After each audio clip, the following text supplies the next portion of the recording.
siquiera recuerdo estar enfermo. Escarbad en vuestra memoria y veamos qué luz encontráis.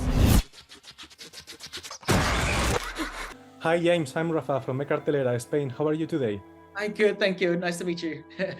Nice to meet you too. I deeply admired your style and you've always been my favorite director, so it's such a pleasure to talk to you. Thank you, sir. Thank you so much. Thanks to you for all your movies, but I know that this time the director is Patrick, so let's talk about him. And as your frequent actor and as your friend, where did you see before Insidious 5 his interest or his potential for directing? Yeah, I always tell people the story that that when Patrick and we work on set, I'm the director and he's the actor. We obviously have a very different working relationship than me being his producer and he's the director.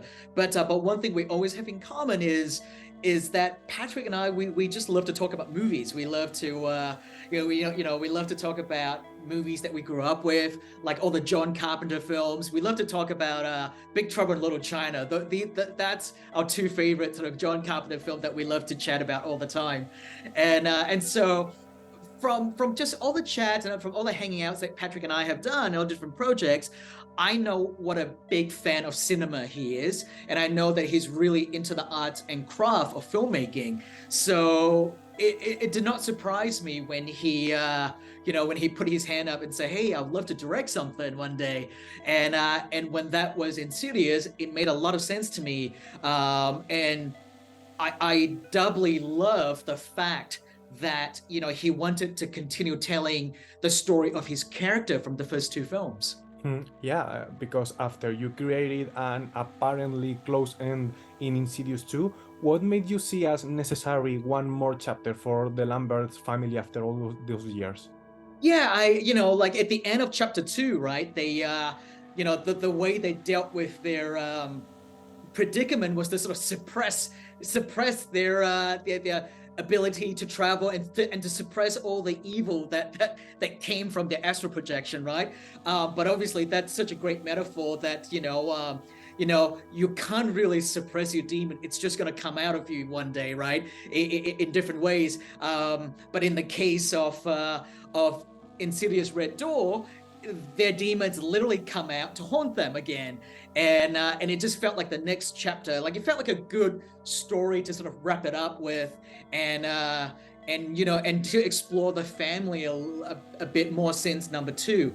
And then we get to see how big Dalton is now. Ty is so big, he's now, I worked with him when he was like a little boy, and now he's an adult going to college and stuff like that. So it's fun for me as producer, and for me as producer to see Patrick and Rose and Ty coming back, playing the same family again that we all created in the first two films. So is this now the definitive end for the Lamberts and Insidious for you? Because it really feels like that, but Jason Blum just teased me that it may not be. So how did you see it? Well, I say that it's a wrap up for the Lambert story. So it's possibly an end for that family. But the Insidious world, the further, I felt like there's so many things that we can still pull from that, right? The further is a very interesting place that we can continue to sort of build upon, and hopefully one day, if someone comes to us with new ideas on how we can kind of continue with the Insidious franchise by exploring the further even further, I would be open to that. So I would say the further isn't finished necessarily, but the Lambert story is finished. Okay. For now, until Patrick comes back and say, I want to do the next one. Yeah, hopefully. Well, James, thank you so much. It was a pleasure, and hope to see you in Madrid. Thank you, sir. Yes, I look forward to it. Thank you. Thank you so much. Have a nice day. Cuando despiertas a los muertos, cuanto más lejos vayas, más arriesgado será tu viaje.